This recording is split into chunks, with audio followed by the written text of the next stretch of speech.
Drop it. Lou, come here. Drop it. Good boy. Good boy. Good boy. You ready?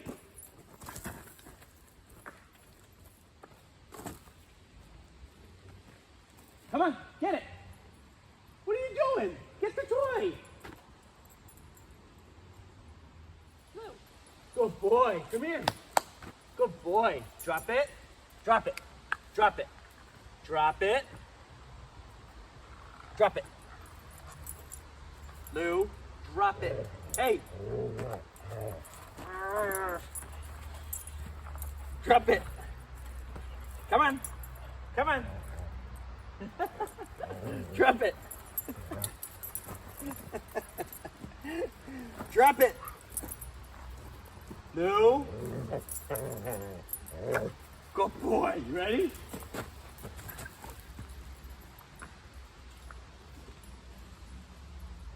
Good boy.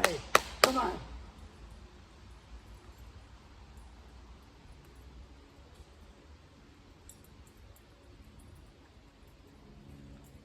Good boy. He fetches sometimes. All right, guys, welcome back to the channel. Jake here for Dude Ranch DIY. I've been out here for about an hour processing the rest of those IBC totes that I had. I had 6 more we left off with in the last video. And as you can see here they all are, all processed up. That first clip was of me driving them over, stacked 3 high. It's a little tedious because they kind of, when they're empty, they're just like, you know, tin cans stacked up on top of each other. They're pretty light, and every little bump shakes them around on those pallet forks. But now that Louie has expended a little bit of energy, I got the 6 bladders to finish cutting up to make 12 more tops for all the IBC tote, you know, firewood, which is great because each one makes 2 tops. So I eventually will be able to catch up and have enough tops to cover all of my old totes with these bladders. So here we go.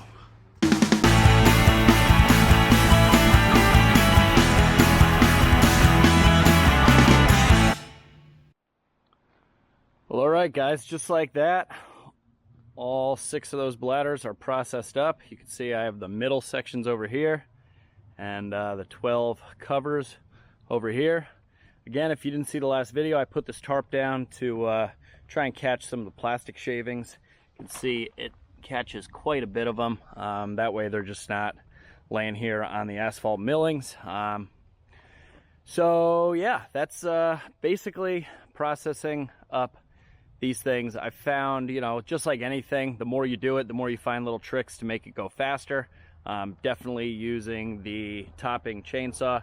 It's a lot more powerful, so it doesn't, it cuts a lot faster. So the bladders and the dye and stuff inside doesn't splatter around as much, just because the chain's moving so much faster than the Milwaukee Hatchet. So now I'm going to grab the International dump truck, bring it back here.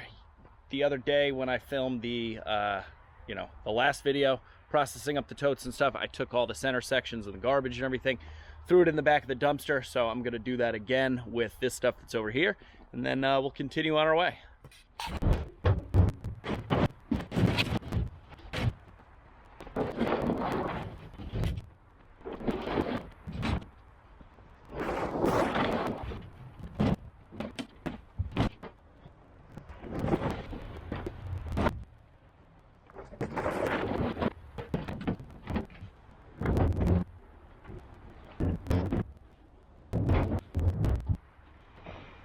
All right, guys, we got them all loaded up. I'm gonna put the can back on the back of the truck, and then I might actually bust out the power washer and start washing off all the dye off these tops. It's not something I normally do. I'll just like kind of hose them off, but these ones were particularly wet and just had a bunch of dye left in them. So I'm thinking the power washer might be the easiest way to go about that.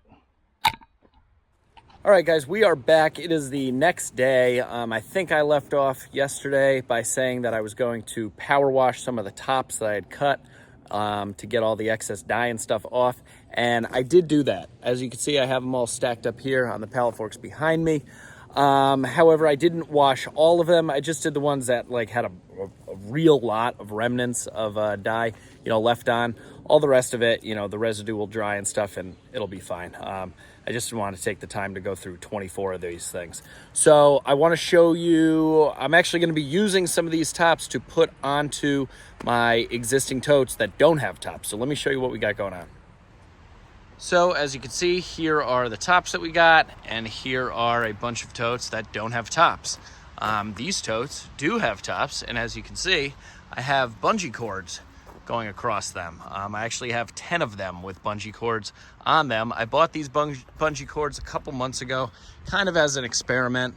I have 20 more. I didn't want to open up these packages until I saw how these ones have held up. But they're 24-inch. They are adjustable if we wanted to go shorter. But as you can see, they're nice and tight on there, and they just hold the tops in place, because I was having problems with wind coming through and blowing the tops off, and then they'd end up on the backside, and it was just kind of a pain. So I got these bungee cords. So I'm gonna put the remaining tops that I have onto these coverless totes and secure them with some bungee cords.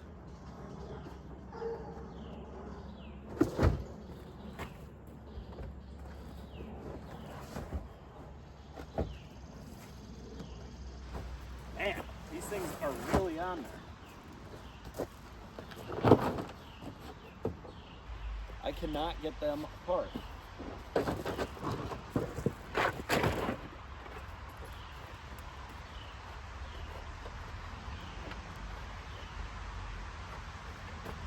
I can't get these apart.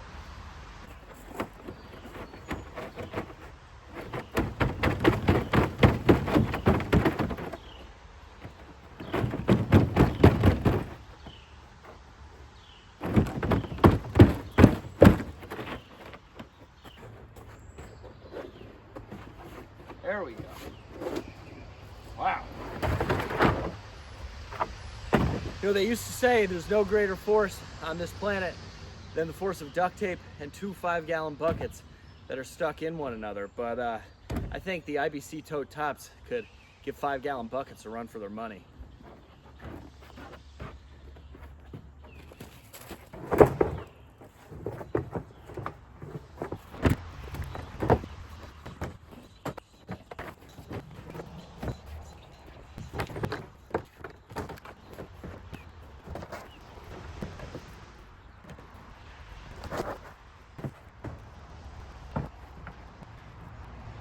All right, we got the lids on the totes.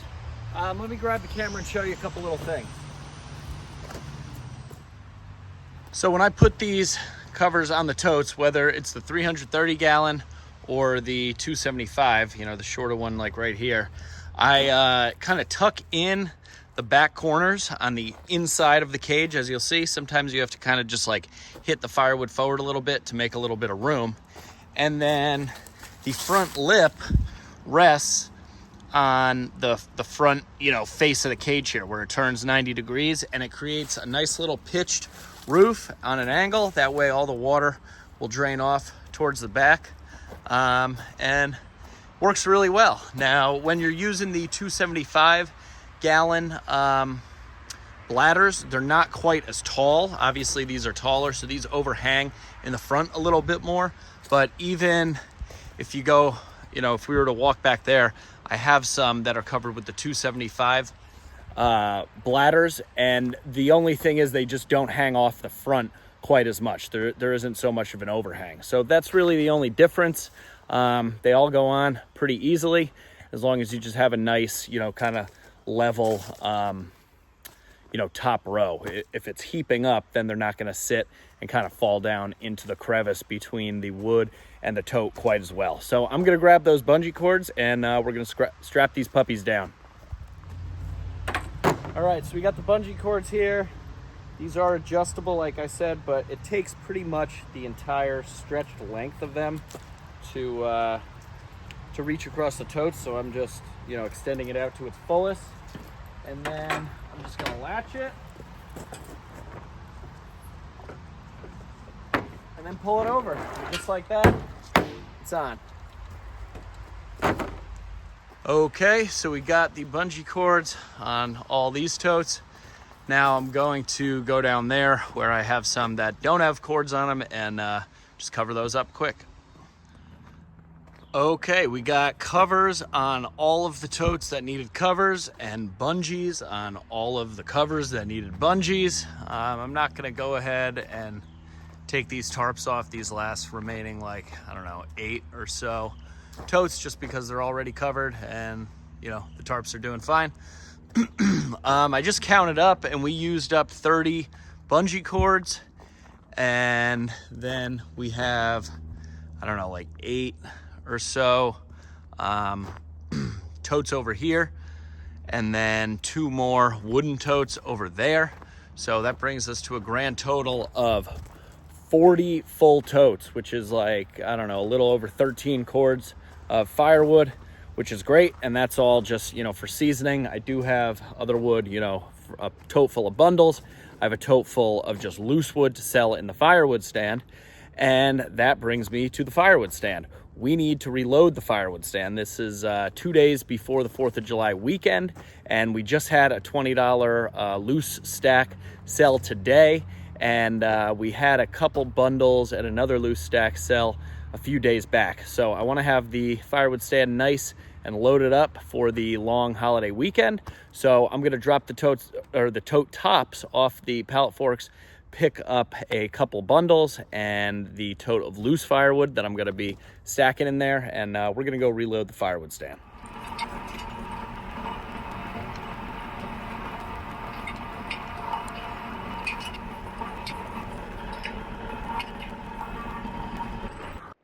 All right, so as you can see, people have been buying wood. We got a bundle missing, 2 loose stacks, and what do we got?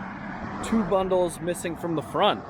So there should be, let me think, I'm thinking there should be 25 or $30 in here.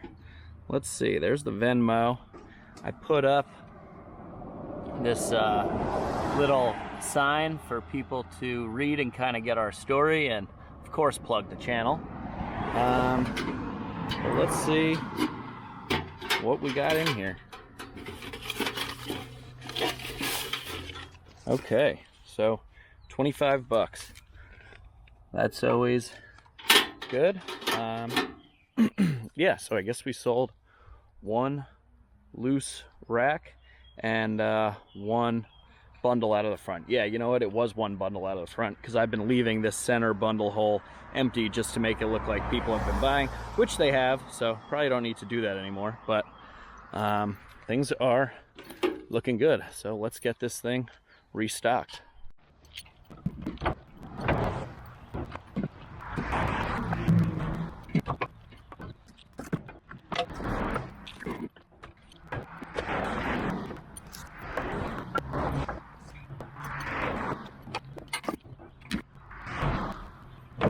So in case anyone was wondering, that was 47 pieces of firewood that go into here.